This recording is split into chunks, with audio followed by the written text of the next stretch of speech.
ഇപ്പോൾ ഫയർഫോഴ്സ് മേധാവി പ്രതികരിക്കുന്നുണ്ട്, അതിലേക്ക് തത്സമയം. ഈ വളരെ അടുത്ത് പോകാൻ സേഫ് അല്ല, അതുകൊണ്ട് കുറച്ച് ദൂരിനാണ് ഞങ്ങൾ ശ്രമിച്ചത് അടയ്ക്കാൻ വേണ്ടിയിട്ട്. പക്ഷേ അത് അടുത്ത് ചെന്നാലേ അറിയുള്ളൂ അകത്ത് എന്തെങ്കിലും ആളുണ്ടോ. അപ്പോൾ അതിന് വേണ്ടിയിട്ട് ഞങ്ങൾ പോലീസിനോട് റിക്വസ്റ്റ് ചെയ്തു. അവർ നമുക്ക് ഡ്രോൺ ലഭ്യമാക്കി. ഡ്രോൺ കൊണ്ട് കണ്ടൊരു ആളവിടെ കിടപ്പുണ്ട്. അപ്പോൾ ഇപ്പോൾ അവിടെ പോയി നോക്കിയിട്ട് ആളെ എടുത്തു. അതിന് ശേഷം അതിൻ്റെ പോയപ്പം വേറെ ഒരു ആളുടെ ബോഡി കണ്ടപ്പം അതും കൂടെ എടുത്തിട്ടുണ്ട്. പിന്നെ ഈ സ്ഫോടനങ്ങളായതുകൊണ്ട് ഈ അടുത്ത് പോയിട്ട് അടയ്ക്കാൻ സേഫ് അല്ല, അതുകൊണ്ട് ഞങ്ങൾ റോബോട്ട് എറണാകുളത്തിന് അയച്ചിട്ടുണ്ട്.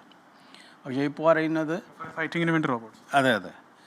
കാരണം റോബോട്ടിനെ പൈപ്പ് ഇട്ടിച്ച് അത് അടുത്തേക്ക് വിടാം. അത് എന്തെങ്കിലും എക്സ്പ്ലോഷൻ ഉണ്ടായാലും ഒരു ജീവനും എങ്കിലും ഡേഞ്ചർ ആവത്തില്ല.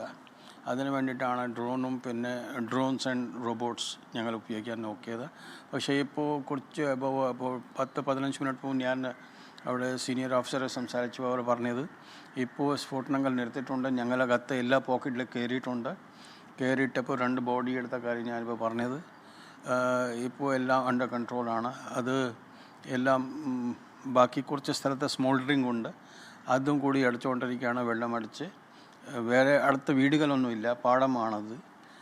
അതുകൊണ്ട് വേറെ കോലറ്ററലിൻ്റെ പ്രശ്നമില്ല. ഇതാണ് പറയാനുള്ളത്. നിയന്ത്രണ വിധേയമാണ് ഇപ്പോൾ സ്റ്റിൽ ഇപ്പോൾ നിയന്ത്രണ വിധേയമാണ്. കണ്ടിന്യൂസ് ഉള്ള എക്സ്പ്ലോഷൻ ആയിരുന്നതുകൊണ്ട് ആദ്യഘട്ടത്തിൽ കയറുന്നതിന് പ്രയാസമാണ്. അത് that is not recommended also. ആ സമയത്തകത്ത് പോയിട്ടൊന്നും ചെയ്യാനില്ല.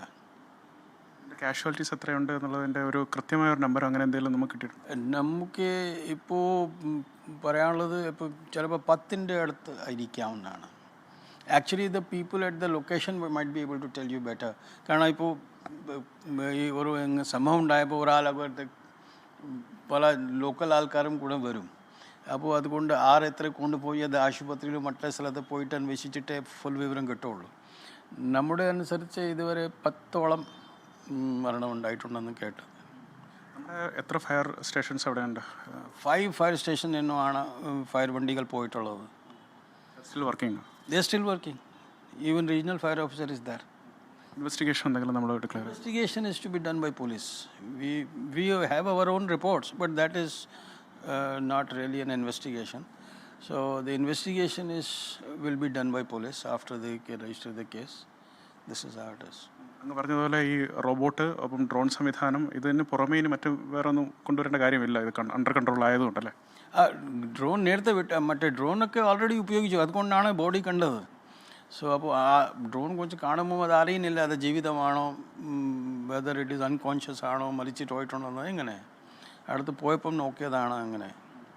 പിന്നെ ഈ റോബോട്ട് അയച്ചത് as I said because of the explosion, dangerous for a human being to go near an explosion site. That's why we thought we'll send a robot. ഒരു big explosion ആയിരുന്നു എന്നുള്ളതാണ് നമ്മുടെ ഒരു പ്രാഥമിക കണക്കല്ലേ? Explosion actually we have not seen. By the time fire force the explosions were taking place, എനിക്ക് തോന്നുന്നു ബിഗിനിങ്ങിലാണ് maximum explosion ഉണ്ടായി കാണണം. പിന്നെ അത് എത്തുന്ന 5 ഷെഡുകൾ ഉണ്ടായിരുന്നാണ് അറിയുന്നത്.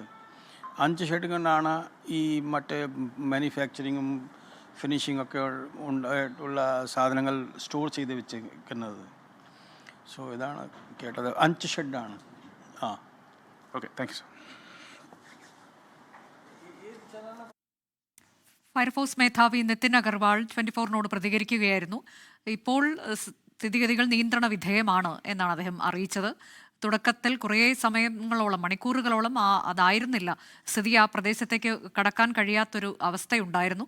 അങ്ങനെ കടക്കുന്നത് അത് ശരിയായ രീതിയല്ല, പ്രത്യേകിച്ച് വലിയ സ്ഫോടനങ്ങൾ, തുടർ സ്ഫോടനങ്ങൾ ഉണ്ടാകുന്ന സാഹചര്യത്തിൽ. പക്ഷേ ഇപ്പോൾ അങ്ങനെയല്ല, തീ നിയന്ത്രണ വിധേയമാക്കിയിട്ടുണ്ട് എന്നാണ് അദ്ദേഹം അറിയിച്ചത്. 12 മരണം എന്നാണ് തൃശ്ശൂർ മെഡിക്കൽ കോളേജിൽ നമുക്ക് അറിയാൻ കഴിയുന്നത്. നേരത്തെ സൂപ്രണ്ട് മാധ്യമങ്ങളോട് വ്യക്തമാക്കിയത് 7 ശരീരം, 5 ശരീരഭാഗങ്ങൾ, ആ തരത്തിലേക്ക് 12 മരണം സ്ഥിരീകരിച്ചിട്ടുണ്ട് എന്നതാണ്. നിലവിൽ 13 പേർ ചികിത്സയിലുണ്ട്. അതിൽ 5 പേരുടെ ആരോഗ്യനില ഗുരുതരമാണ് എന്നതാണ്.